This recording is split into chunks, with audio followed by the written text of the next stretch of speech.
Alright, this video is dedicated to painting, okay? My recommendation, if you are a beginner, is that you try to restrict and limit your palette. Here, I have a basic set. It's a 5-tube set, and this is Chroma Acryl is the name of the company. Okay, so they put out this set. It's about $30-something. They have black in it. They have red, which is a cool red. They have a cool yellow, and they also have a white, and they also have the blue. So basically, they're using, as you see here, the primary colors plus white and black. Okay, when I teach my beginning level, I expect for you to learn how to mix your paint. Now, and due to the fact that I have the primaries, with primaries you could do literally anything. Now, of course, with acrylic paint you got to use water, and it would be handy and dandy to have some brushes. Okay, I recommend these are round. Flats are good for brush work. Because if you get large, I would say if you get to an 18 by 24 instead of a 12 by 18, I would go for sizes a little larger than this, and I'd go for the flat. These are all round. Round are good. You can get points with them, and you can also get the same thing you would get with the flat, except that flats tend to cover more area. Okay. Now, next thing, how do we mix our paint? Now, first of all, how would I lay my paint out? All right. I would start, when I work at home, I have this big, huge glass palette, piece of glass that I found. I take my white, I'll even make another color here, and I'll show you in a minute what I'll do. Then from the white, I go ahead and I put some yellow. Now, due to the fact that I know yellow is very poignant, in this case, when I put it next to the white, I'm going to be getting like a very soft pastel shade of yellow. And that would be good if I need to mix peach tones or anything of that nature. And I'll tell you what, while I'm at it, I'll show you how to mix a peach tone. I'll actually put the peach tone right in there so you can see how that peach is made, if there's anybody that wants a peachy tone. You could start with a white. You would lay it out pretty much like you just did here. And I'm sorry that I should have taken a little bit more space in between my colors, but that's all right. The next step, you put in the same, pretty much the same amount as you just did with the yellow. On the other, just a little smidgen. Like I said, they're poignant, meaning that they're very strong colors, okay? So when you have a strong shade, you don't really need to add much of the other color to really make it pop. This one here that I'm making right here is going to give me a peach tone. And as you see, I didn't put very much of red in it. And you'll see how that little bit of red is going to set that color on fire. That's going to make a peachy tone. Then here, it's going to be straight up yellow. And then after the yellow, I tend to add in the red, but in between the red, what I do is I put a little bit of red. Like I said, it's really poignant. You don't need much of that red to set it on fire to make an orange. So here, again, like I said, is I'm going to go to orange now. I'm trying to keep it in like a rainbow kind of shade, so that way I don't have trouble. Now, from there, I'm going to go to my greens, okay, Roy, and then G-Biv. I go to my greens now, and yellow mixed in with a little teeny bit of that blue. You don't need much again. And you could always mute your blues, you know, your tones too. Normally in the market, you'll see like purples that have been mixed with white. Normally, you'll find greens that are mixed with a little white as well out there on the market. Now, that's going to get me a green. And then from the green, I'm just going to go to a straight blue.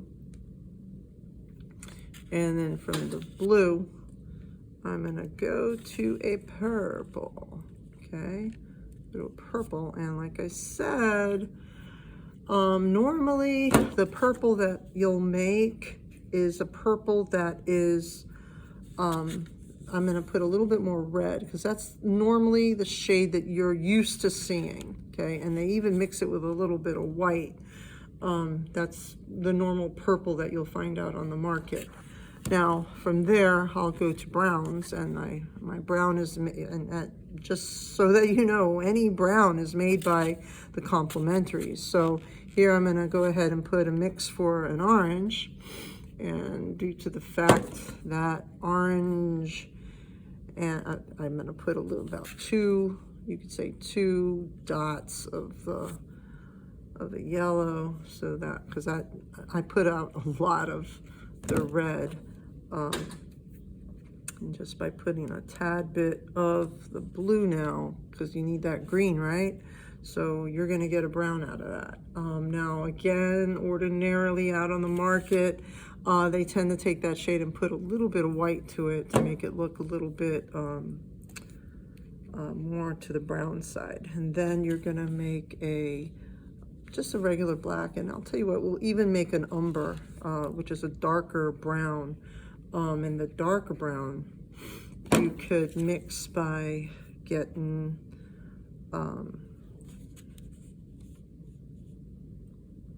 this orange shade with the black would get you that umber look.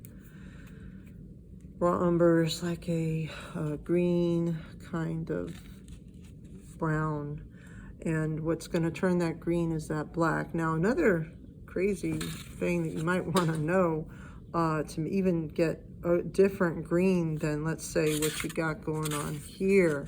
I'll tell you what, I'll put another green in there, and you'll be surprised to see it turn into green, because it's just another method when you're working with a limited palette.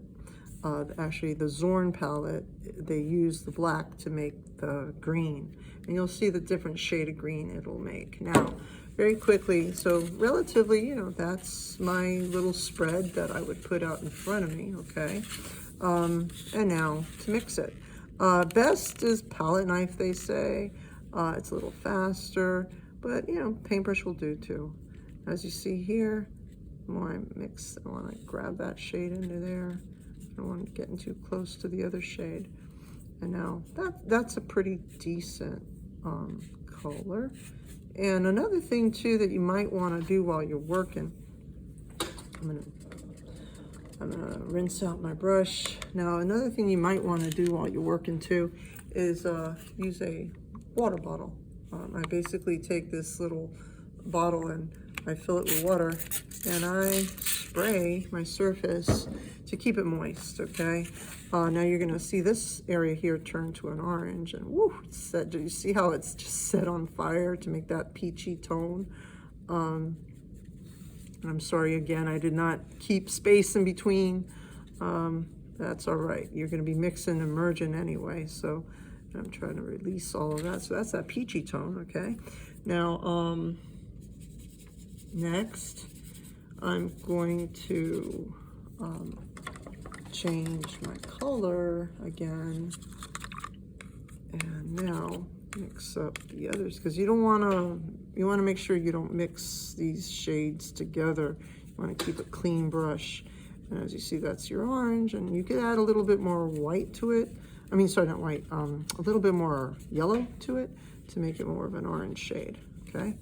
Now the next is the green. Now, like I said, we're going to be playing around with 2 different greens. One, we've added the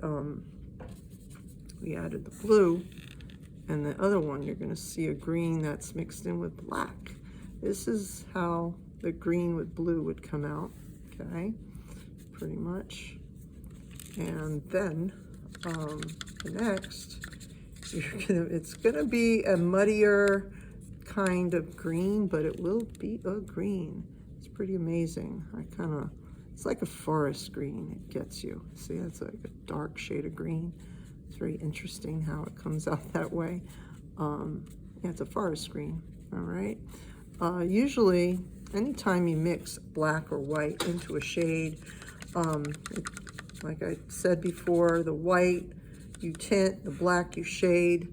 Usually the darker shades are mixed in, and you see, as you see, there's that green. It's like a forest green. That remains as is, and now we're going to get our purple, and it's a dark purple. Okay, it almost looks like a brown purple, but like I said, if you want a more brilliant yellow, a brilliant purple, add in a little bit of white to it, so you could get that more violet tone. I'll show you real quick by adding just a touch of white, or I could grab it and I could make a bit of, I'll tell you what I'll do right here, add in the white right there, and I'll grab a little bit of that pigment so you could see what happens when you mix. And I already have some on my brush, so I don't have to go too far. So right there, you see, you get a violet, okay? And again, it has a white to it. It becomes more of a pastel shade. Any pastel shades, you mix white, like a baby blue, you need to add white into the blue, okay? So that's that. Now, the next is going to be a brown shade, okay? Now I'm gonna mix that brown, and yeah, there she goes. She might need a little bit more. Oh no, she's okay. You might need a little bit more of the red. It turns to yeah, it's turning green because I had a little too much of the blue in it. Like I said, blue is really poignant, so naturally that happens. Now let me quickly put in a little bit more of the red, so that way we could get a brown, more of a brown shade. And there we go, getting more of a brown that some of you are commonly used to. And you know, if you don't like it, you want to get it darker, just go ahead and pop in, like I said, the other shade, and it should knock it further into a brown. Actually, let's make it more, I'm going to add in a yellow, because yellow will turn it to orangey tone, and orangey with the blue that's already in there will get you probably the brown you want. And not only that, you have complement of yellow and purple, give you brown. So there you go. All right, and like I said, commercially, you might be used to seeing it with a little bit more white in it. So I would go ahead and put a little white to it to get it to be more that commercial kind of brown that you might want, okay? Now, that would be more of your brown, okay? And next one is, got a darker, you could say more burnt umber, a raw umber type of shade of brown. So you see right there, it's starting to turn quickly into that dark brown that we mentioned. Here we go, dark brown, right away. Sorry that it's going into that black, don't want it to go into that black. There we go, there's that dark brown that we talked about. So, and the more black you'll add into it, the darker that tone will get. So here we got a few good shades to work with, all right? So, now, magic.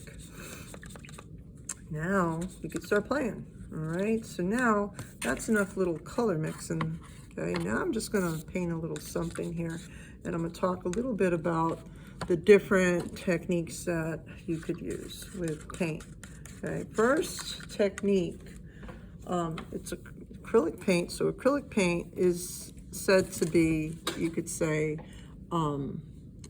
they say that acrylic paint is more opaque, which means that you cannot see through it, and it's meant to be worked on that way. I'm gonna slowly come into this with this purple shade, okay? I'm just gonna pick that shade and I'm gonna go light to dark with it. And I'm gonna slowly add in, and like I said, we're gonna now work with something called wet into wet. Now, while that's wet, I'm gonna grab a little bit of my red into here, okay? I'm gonna try to make it dominate. Right now it's turning into a more red purple because it's a pretty strong shade of purple that I added in. And this is wet into wet. You're working one wet shade into another, and you could quickly, you know, merge the two together. Now, gotta change my color, and now I'm gonna go quick into some orange so that way that I can get that dimension that I want. And again, using that wet on wet. Now it's a little too thin pigment because I had too much water in my brush, but I keep going over. And the cool thing about acrylic is that, man, you could go over it many times. I could even literally mix my paint straight onto my canvas, which I do often. I do a lot of mixture straight up on there. Like right now I just grabbed some yellow because I know I want to make that orange, and I already got the red in there, so might as well.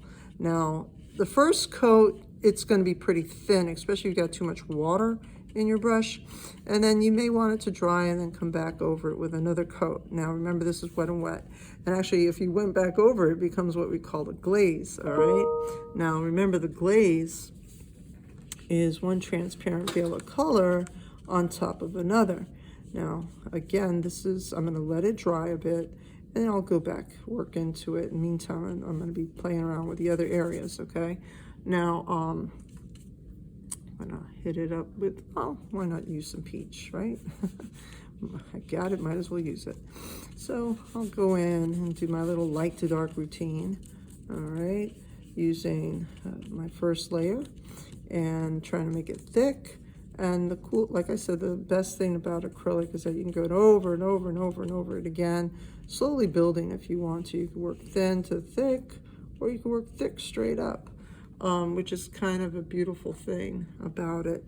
Now, I want that shadow to be really, really dark, so I might even add my black to it so that there's, and another interesting thing that happens, just to let you know, when you add a little bit of red into the black, well, the few blacks that you could make, one's a blue black, one's a red black, and one is a black, a pure black that's straight out of the tube.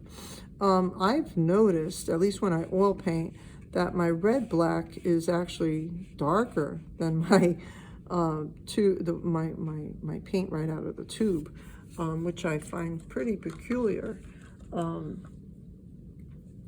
So just thought I'd share that with you. And now, because I've started with the shade, might as well, let's use some green. And why am I choosing green? Again, it's a complementary shade, and we've talked about that. We talked about the primary, the secondary, we've talked about the tertiary shades in the beginning. Let me kind of review that a bit. I have a paper here on the side. Give me a sec, and I could explain it to you using that particular paper. Now, very quickly, just to kind of reiterate on that from what we learned, we've got, remember we talked about the primaries, which are the first colors, and then the secondaries, which are the second. The primaries make the secondaries, like you pretty much witnessed right here. And remember, the analogous are good for blending. That's why I'm picking the purple to the red to the orange, okay? I'm using it so that way I could blend. According to theory, if you want blending, you use analogous colors. If you want contrast, you use complementary. That's why I started to add purple into there, just so that it pops, okay? And just to play with the different color arrangements. Now, another thing too, if you mix any of the complements together, you get brown, just so you know. It's a neutral tone. Either you'll get a purplish brown, or you'll get a bluish brown, or you even get a reddish brown. So you play with it that way. Now, and remember, the complements are opposite to each other, okay? Always opposite to each other. They create contrast according to theory. And then they also talk about monochromatic. This is good for nighttime scenes and also mood. Actually, I have a student right now. She's working into a background with a monochromatic. And boy, is it looking pretty moody. I just hope she goes further with it. It's really good so far. But she's taken a lot of time on it. It's monochromatic, and it's black, white, one other color. And she actually used a bunch of different colors with the white and black. One face she used blue, another face she used red, and a few other tones. So yes, it's good for mood. It's good for nighttime scenes too. Like you saw with the the green that I created with the black, it gets you kind of like a nighttime green, you could say, of a leaf instead of the most brilliant greens. So anytime you do add black to a shade, it becomes a shade. Anytime you add white to a shade, it becomes a tint. tint and shade with monochromatic. And not only that, but we also have warm and cool. Remember that the warm colors are the red, the orange, and yellow, and the cool colors are the purple, blue, and green, okay? So that's a little bit of color theory to help you out. If you have forgotten, okay, please make sure if you're in my painting class, you need to memorize that color wheel. You need to memorize the analogous, the complementary, the monochromatic. Now, another thing too, I thought I'd let you know too, because I'm seeing it happen here.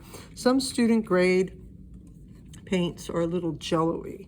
And what do I mean by jello-y? You have to go over it a few times to get the layers right, okay? And to get the pigment down right. Now I'm gonna come into this with some yellow just for fun. Mix that in there. And like you see all these brush strokes, okay? So this was just wet and wet. Now I'm trying to let it dry so that way I could come into other techniques that you could do. Matter of fact, you could actually, if you want to, work with acrylic like watercolor in some way where you build up with washes slowly, or build up using the glazes slowly. Many artists actually, what they do is they'll add in slowly, little at a time, and they build up. They're the kind of artist maybe that wants to control the situation, so to speak. They want a little bit more of this value variation. They want to create more of, let's say, a realistic kind of composition. So many times they'll start off with an underpainting. If you remember in the beginning when I kind of demonstrated the underpaintings, when you work with basically one color, white and black, when I do underpaintings, I tend to use green or I tend to use brown, and I'll come in very loosely with it's like a sketch, and I do it in brown first, and then from the brown I then slowly add in more color. Or you could even work grisaille. You could work with black and white, and slowly after you're done, add with glazes. I think this is all, yeah, this is dry. So basically a glaze, let's say I add a glaze of shade into here, I will literally water down my pigment and kind of like watercolor, and I'll just come into it with a soft shade right up on top. It's not disturbing anything that's under it. I'm just adding one more layer on top. And believe it or not too, another idea that you can do is you could even work with some of those watercolor techniques where you add salt or where you add cellophane. As long as you have a base coat, you're good. You could play. But the only negative about doing the glazes, it's kind of recommended to add in this matte medium varnish or any kind of acrylic gloss while you're working, because what it does is it allows the pigment to stay. Because sometimes when you're working with thin glazes, one on top of the other, one on top of the other, it'll lift up. I don't know if you saw it a few minutes ago, right up in here, it wasn't dry yet, so it did start to lift up in this area. And that's because I'm working with a bristle brush, and I went over that area, it wasn't dry yet, so it decided to come up on me. So to add in that matte medium varnish kind of helps, because it eliminates that issue. Another thing too, the paper that I'm working on is a bristle board, so it is a little bit more forgiving, you could say, and it might lift up. And another thing, viscosity is another thing to think about when you're working, especially with glazes, little at a time. Like you saw, I just popped a little bit of a glaze up in there to darken that area. And you can work that way. Or you can work very wet and really get into the thickness of the paint. Each artist is different. I think I've showed you, Helen Frankenthaler, she works very thin glazes, and she works with big sponges, and she waters down these washes, and she lets things drip, but they are acrylic, but yet she works with it. It looks pretty much like watercolor when you see her pieces. Again, her name is Helen Frankenthaler. If you want to look her up, I showed it to you in the beginning. I can't make a full review of everything, but I would say go back and check it out. Okay, I'm doing a little bit of wet and wet here just to get that gradation going. Okay, now What else? What else? Let me see. We've got glazes, you got wet and wet. Dry brush you could use. Like I said, I would wait. I'd put a layer down and then I'd work with dry brush. Dry brush, remember, you know, it's that streaking look. Let's say you're painting hair, you come in one flat shade like this, and then you do the streaking on top. That can work. And I would say a lighter shade and then a darker shade. That's what I would do for the streaking effect, okay? So that would be dry brush. You did wet and wet, we did some glazes, and now this is the dry brush. Now, another thing is your washes. Like I said, Helen Frankenthaler works that way, where she waters down her watercolor, and she works layer at a time. But again, any glazes, anything that you water down, I highly recommend using gloss in between with it. Use the gloss like water. I'd say a bit of the gloss and a bit of the water, and work with it with the paint, so that way you can get